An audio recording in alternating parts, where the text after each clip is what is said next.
ఈరోజు పింఛన్లే కాదు, నేను ఆ రోజు ఒక మాట చెప్పాను, అన్నా క్యాంటీన్లు మళ్ళా పెడతానని అన్నా క్యాంటీన్లు పెట్టి దగ్గర 200 క్యాంటీన్లో పేదవాళ్లకు భోజనం పెడుతున్నాం.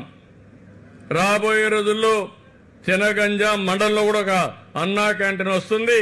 మీరు పోతే అక్కడ భోంచేసి ఇక్కడికి వచ్చే పరిస్థితి వస్తారు. ఏదైనా పనికి పోయినప్పుడు ఇలాంటివన్నీ ఏర్పాట్లు చేస్తాం. ఇదే కాకుండా ఇంకొక పక్కన మీరు చూస్తే చాలా కార్యక్రమాలకు శ్రీకారం చుట్టాం. అమరావతి రాజధాని, అక్కడ మన పిల్లలకు ఉద్యోగాలు వస్తాయి. అభివృద్ధి అయితే ఆదాయం వస్తుంది. ఆదాయం వస్తే సంక్షేమ కార్యక్రమాలు ఇవ్వడానికి అవకాశాలు వస్తాయి. మళ్ళీ అమరావతిని గాడిన పెట్టాం. చురుగ్గా పనులు అవుతున్నాయి.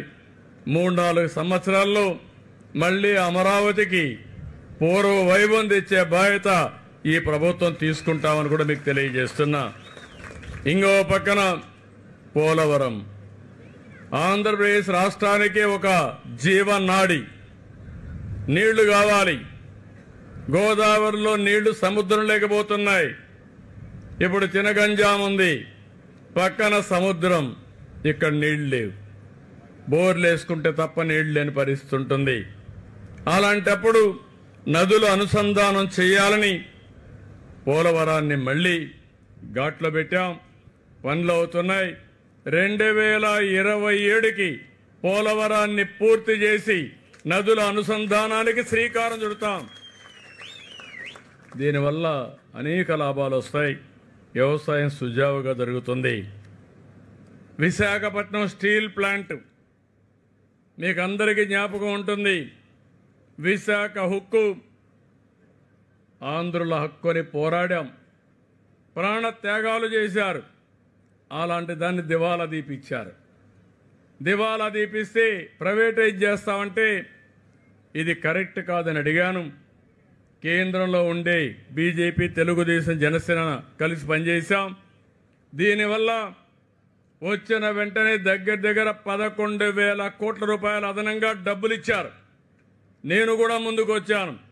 అవసరమైతే నా ప్రజల కోసం ప్రతి నెల 100 కోట్ల రూపాయల చొప్పున 2 సంవత్సరాలు కరెంటు ఛార్జీకి దాన్ని ఈక్విటీ కింద కన్వర్ట్ చేసుకొని నేను ఉచితంగా ఇస్తానని నేను ముందుకు వచ్చాను. నీళ్లు, కరెంటు ఉచితంగా ఇస్తున్నాను. ఇప్పుడు మీరు చూస్తే 10వ నెల విశాఖపట్నం స్టీల్ కూడా ఘాట్లో పడింది. అంటే పరిపాలన ఎప్పుడు కూడా సమర్థవంతంగా చేస్తే ఏదైనా దాన్ని బాగు చేసే అవకాశాలు వస్తాయి. విశాఖపట్నానికి రైల్వే జోన్ వచ్చింది. ఒకప్పుడు రోడ్లు చూశారు, గుంతలు పడిపోయి ఎవరన్నా బయట పోతే నడివిరిగిపోతుంది. ఎవరన్నా డెలివరీకి పోవాలంటే హాస్పిటల్కి పోయే పని లేకుండా మధ్యలోనే డెలివరీ అయిపోయే పరిస్థితి వచ్చి ఉంటుంది.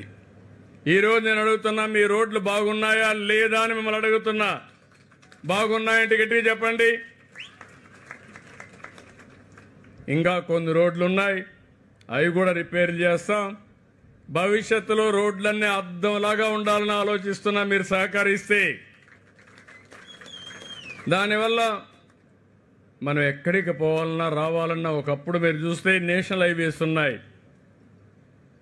30 ఏళ్లకు మునుపు అయితే మనం రోడ్ల మీద పోయేవాళ్ళం కాదు. ఈరోజు నేషనల్ హైవేస్లు ఎక్కడా గుంతలే లేవంటే విధానమే కారణం. అలాంటివన్నీ వచ్చాయి.